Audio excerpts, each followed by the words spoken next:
कक्षा 6 पाठ 7 पाठ का जो नाम है पौधों को जानना। इस पाठ का उद्देश्य है जड़ों के प्रकार जानना और पत्तियों में शीरा विन्यास के बारे में जानना।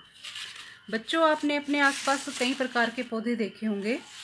उनका जो आधा पार्ट, कुछ पार्ट तो मिट्टी के अंदर होता है और कुछ पार्ट धरती से ऊपर होता है। जो मिट्टी में होता है उसे हम बोलते हैं जड़, और जो मिट्टी के ऊपर होता है उसे बोलते हैं तना। तने में पत्तियां भी होती हैं, फूल होते हैं, उन पर फल भी लगते हैं। तो यहाँ पर हमारे पास कुछ पौधे हैं।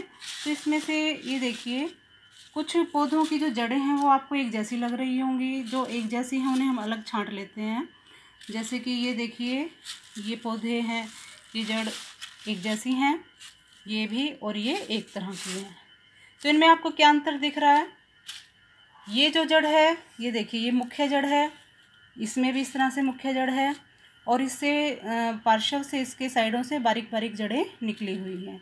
जबकि जो इस प्रकार का पौधा है उसमें जो जड़ है वो एक गुच्छे के रूप में निकली हुई है। ये देखिए, गुच्छे के रूप में निकली हुई है। तो ये इस प्रकार की जो जड़ होती हैं वो रेशेदार जड़ होती हैं, और ये मूसला जड़ होती हैं। अब इसी के साथ साथ अगर हम इसके पत्तों को भी देखते हैं तो इसके पत्ते देखिए, इसमें जो पत्ते में ये आपको लाइन दिखाई दे रही है, इसे हम बोलते हैं शिरा।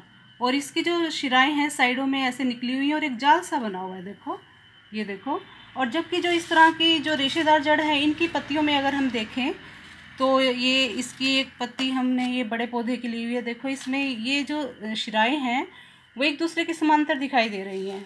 और जबकि जो इस तरह के पौधे हैं उनमें अगर हम शिराएं देखें तो उसमें एक मुख्य शिरा होती है और पार्श्व से बारीक बारीक शिराएं उसमें निकली होती हैं। तो इस प्रकार की जो शिराएं होती हैं उन्हें हम बोलते हैं जालिका रूपी शिरा विन्यास। और जो इस प्रकार की शिरा होती है, इसमें जो सारी लाइंस आपको दिखाई दे रही होंगी शिराएं, ये सारी एक दूसरे के समांतर हैं। तो इसे हम बोलते हैं समांतर शिरा विन्यास।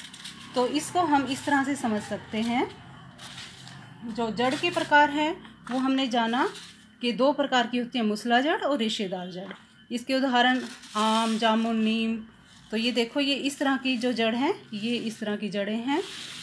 और जो रेशेदार जड़ होती हैं वो ये इस तरह की जड़ होती हैं, जो एक गुच्छों के रूप में होती हैं। इसी तरह से फिर हमने जाना कि जो पत्तियों में शिरा विन्यास होता है वो कितने प्रकार का होता है? 2 प्रकार का होता है। जैसे कि ये जालिका रूपी शिरा विन्यास, इसमें देखो ये जाली बनी हुई है, बीच में मुख्य शिरा है और साइडों से विपरीत डायरेक्शंस में शिराएं निकली हुई हैं। और ये है समांतर विन्यास, इसमें जो शिराएं हैं वो एक दूसरे के समांतर हैं, इसे हम बोलते हैं समांतर शिरा विन्यास।